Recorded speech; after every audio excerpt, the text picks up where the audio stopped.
আসসালামু আলাইকুম। Trading chart মুকুল চ্যানেলে আপনাকে স্বাগতম। প্রিয় দর্শকবৃন্দ, আমরা যারা মোমেন্টাম ট্রেড করি তারা মোটামুটি একটা স্টক সবগুলো ট্রেন্ড কনফার্ম করলেই এন্ট্রিতে যায়। কিন্তু আমি ভিডিওতে বলে থাকি RSI 60 প্লাস করলে ওই স্টকটা মোমেন্টাম পায়।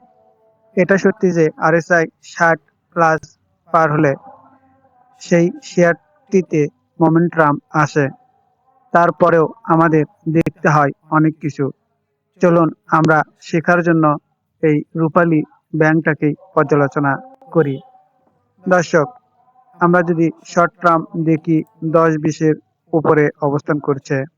আমরা যদি মিড টার্ম দেখি তাহলে মিড টার্মের উপরে শেয়ারটি অবস্থান করছে। আমরা যদি লং টার্ম দেখি তাহলে লং টার্মের নিচে শেয়ারটি অবস্থান করছে।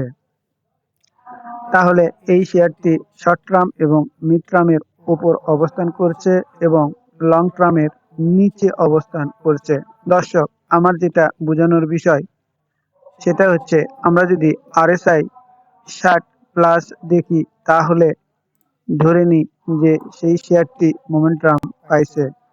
দর্শক, এই জায়গাতে আমাদের শেখার অনেকগুলো বিষয় রয়েছে।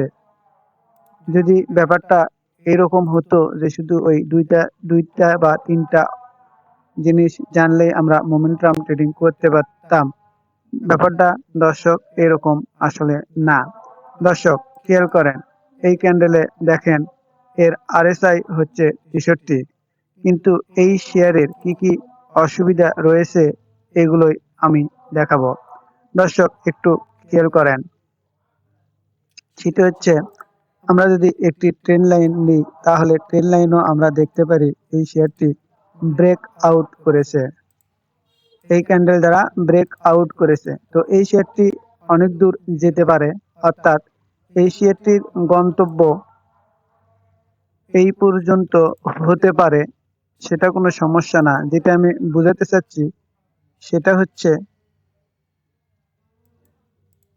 এই পর্যন্ত যেতে পারে, যাক, কিন্তু আমাদের বোঝার বিষয়টা হচ্ছে RSI 60 প্লাস হলেই যে সেই শেয়ারটা মোমেন্টামে বা ফুল ফোর্সে উঠে চলে যাবে, ব্যাপারটা এরকম না। দর্শক, এখানে খেয়াল করেন, এখানে দেখেন একটা রেজিস্ট্যান্স অপেক্ষা করছে। তাহলে আমরা কি শুধু RSI 60 দেখেই ট্রেড নিয়ে নিব? না দর্শক, এটা হবে আমাদের আত্মঘাতী সিদ্ধান্ত। আমরা যদি এখানে এন্ট্রি নেই তাহলে দর্শক একটু খেয়াল করেন, আমাদের স্টপ লসটা দেখেন। যদি আমরা এখানেও নেই তাহলে 11% স্টপ লস হয়। তার মানে এই শেয়ার এন্ট্রি নেওয়ার কোনো মানে হয় না। আবার দর্শক একটু খেয়াল করেন, দর্শক একটু মনোযোগ দেন। দর্শক, এই শেয়ারটিতে আমি কোনো বাই সেল নির্দেশ করছি না, বা এখানে আমি কোনো এন্ট্রি ক্যান্ডেল অথবা স্টপ লস কোনো কিছু দিচ্ছি না। ফলে এই শেয়ার থেকে একদম বিরত থাকবেন। জাস্ট আমি বোঝানোর ক্ষেত্রেই এই শেয়ারটি নিয়ে এসেছি। দর্শক, খেয়াল করেন, এম এ 200 যদি আমরা দেখি তাহলে MA 200-র নিচে শেয়ারটি অবস্থান করছে। দর্শক,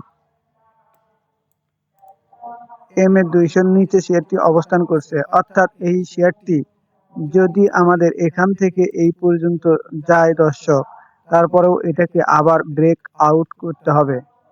আর এইটাকে ব্রেক আউট করার পরে আবার এখানে একটা রেজিস্ট্যান্স আছে। অর্থাৎ দেখেন, এই স্টকটা এই স্টকটা যদি আপনি উপর দিকে নিয়ে যেতে চান তাহলে আমাদের কত সমস্যা। আমাদের সমস্যা হচ্ছে, এখানে একটা রেজিস্ট্যান্স রয়েছে, এখানে এখানে একটা রেজিস্ট্যান্স রয়েছে, আবার আমাদের এখানে একটা রেজিস্ট্যান্স রয়েছে, অর্থাৎ সাপ্লাই রয়েছে। দর্শক, খেয়াল করেন, এই জায়গার সাপ্লাইটা মোটামুটি বেশ ভালো ভলিউম রয়েছে, যা এখানে কোনো ভলিউমে নাই। তাহলে আমরা কি এই অবস্থায় এই শেয়ারটাকে কি এন্ট্রি নিতে পারবো? দর্শক, তাই জেনে ও বুঝে আপনাদের এন্ট্রি নিতে হবে, না হলে আপনারা কিন্তু অনেক বড় লসের সম্মুখীন হবেন। আমরা যারা মোমেন্টাম ট্রেড করি তারা অনেকগুলো বিষয় দেখি। আমরা দেখি রেজিস্ট্যান্স ব্রেকআউট করেছে কি না, অর্থাৎ এরকম রেজিস্ট্যান্স ব্রেকআউট করতে হয়। আমরা দেখি আরএসআই, আমরা দেখি এমএসসিডি, আমরা দেখি যে এই শেয়ারটা ওঠার সক্ষমতা কত দূর রয়েছে। অর্থাৎ আমরা যারা মোমেন্টাম ট্রেড করি দর্শক, 1:3 আমরা ট্রেড করি। 1 টাকা লসের বিপরীতে দর্শক, 1 টাকা লসের বিপরীতে আমরা 3 টাকা ইনকাম করার চেষ্টা করি। দর্শক একটু খেয়াল করে দেখেন তো, এখানে 1 টাকা লসের বিপরীতে কি 3 টাকা পাওয়ার সম্ভাবনা রয়েছে? তাই দর্শক আমাদের মোমেন্টাম ট্রেড জেনে বুঝে শুনে করতে হবে, না হলে আমরা অনেক ক্ষতির সম্মুখীন হব। তবে আমরা এটা বিশ্বাস করি, নলেজ আপনার সবচেয়ে বড় সম্পদ। শেয়ার বাজারের সাফল্য ভাগ্য বা ঝুঁকিপূর্ণ জুয়ার উপর নির্ভর করে না, এটি নির্ভর করে একটি সুস্পষ্ট নলেজ বেস স্ট্র্যাটেজি।